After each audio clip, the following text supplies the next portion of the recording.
Is there it? I got the jack. Me too. Well, two of the bigger personalities in the game as well, and they're going to split this pot. I got a half a pot. It's a start. Okay. I'm on my way. You got to start somewhere.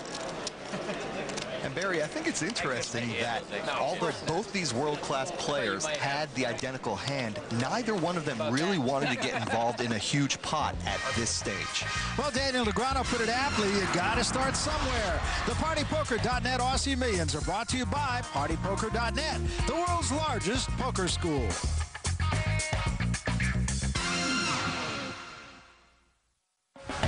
Welcome back to the PartyPoker.net Aussie Millions. Now let's take a look at the structure for this year's tournament. We start with 418 players, each putting up $10,000 for the buy-in. Total prize pool is over $3 million with a payout to the top 48 places. 6 guys who will not wilt. That's Ivan Tan.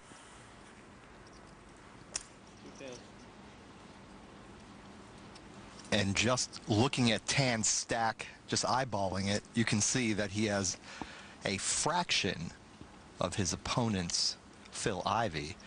Ivey, with a pair of sixes, is going to put some pressure on Tan.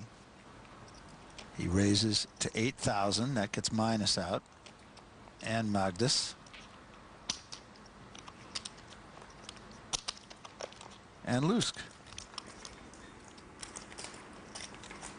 2 players.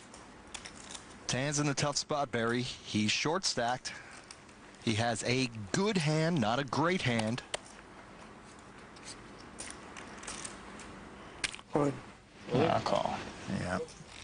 And that's an easy call for Phil Ivey. He's only needs to put in an additional 3,000. And he has a very slight advantage on the coin flip. And most important, should Phil Ivey lose this coin flip, it's just a small nick in his stash. Exactly. Tan is fighting for his tournament life. To the flop. And a 10 queen deuce gives Tan a straight draw. Inside straight with a king. A king or ace or jack? Well, now with that 8, Tan can also make a straight with a 9. So an ace, jack, king, or 9. Not going to happen, though, for Tan. And Ivey will eliminate Ivan Tan. And as you said, didn't cost him a whole lot to do that. And the passive expression on Phil Ivey's face doesn't change a whole lot. Talk about him arguably being the best player in the world. I don't know who's any better. He's won Monte Carlo, won $1.6 million, and bad news for everybody else. You're going to see more of him. In 06, you can look forward to me playing a lot more poker tournaments. I'm going to try and play in all the events that pay $1 million or more for first. Concentrating a lot more, taking my time, preparing a lot better for the poker tournaments. I mean, before I would stay up all night, play in the cash game all through the night, and then end up playing the poker tournament at 12 o'clock. So I would play right up to the poker tournament on no sleep. Being out of the country helps out a lot because there's no side game for me to play in, so I'm not really distracted doing what I got to do to win this tournament.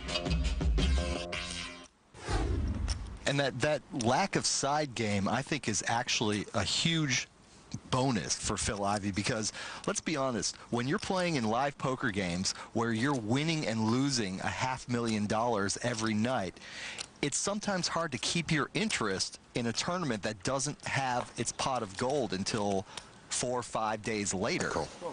And now that Phil Ivey can keep his eye on the ball for the whole time, I think these players are going to see an even more intense, more focused Phil Ivey, and that's not a exciting prospect for his opponents. I remember being with you actually up in Verona, New York, when Phil Ivey was playing in one of our televised tournaments, and he had a $600,000 first prize to win, and I think second place was $250,000, and he said had to finish second to break even for the week. That's right. Now, Ivey has made 2 pair on this multi-way flop, and he's a huge, huge favorite. I don't think he's going to be able to get much action. You look at his opponent's hands, and they don't really have great drawing possibilities. Can't see Davies hanging around here, and he won't, so Ivy is going to win this one as well. Phil Ivey on a bit of a roll now. And one of the real challenges for the other players at this table is not only Phil Ivey's great poker talent, but now his dominant chip stack. Little bonus coverage now, and on one of our outer tables, one of the great players, Mike Sexton, is going to be eliminated. Probably made a mild mistake or two. Cameras are here for the funeral. Just got very unlucky. I mean, I lost a big 5 or 2 kings and a pair of 10s and whatnot, and it just didn't work out. And last hand, even when I went all in, he hit the river card to outdraw me on that hand. So it just wasn't my day today. Sailing B.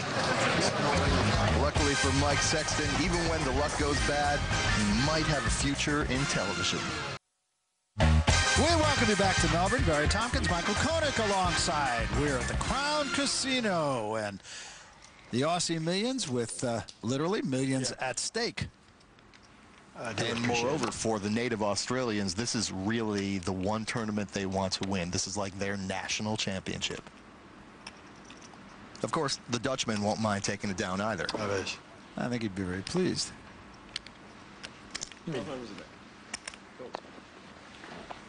That gets Humanicki out. Now Davies. Same hand. 1,200 is actually the minimum raise at this table, Barry. The blinds are 300 and 600, and so anyone who raises needs to make it at least double the big blind. That would be 1,200. For people who already have money in the pot as the smaller big blind, it's actually a very cheap raise to see a flop, which is why you see people with a 7-6 and a Jack-3 getting involved. Right. Toss-up hand here. 3 players to the flop. Ace 5-8 on the flop. And Barry, although everyone has missed this flop, well, that surprised me. I expected Lusk to still lead. He showed strength before, and he needs to convince these guys he's got a big hand. And a 7 on the turn now does give Lusk an open-ended straight draw, gives Magnus a pair and a straight draw. Magnus declined to bet, and Lusk took a little stab at it with his open-ended straight draw. Cool. And he can't lose Magnus. And a 3 on the river, so now we'll see what Magnus does. Well, I think he'll be delighted to just check this hand and get a showdown. Lusk looks like he wants to bet. Hesitating. 11, 425. Now remember, he has but a 10 high. He probably realizes the only way he can win this is to bet and bluff. Seems to have a lot of indecision. Thinking, is there any way I can get this guy to fold the hand? And if the answer is no, he just has to give it up. But if he thinks there's an amount he can bet, oh!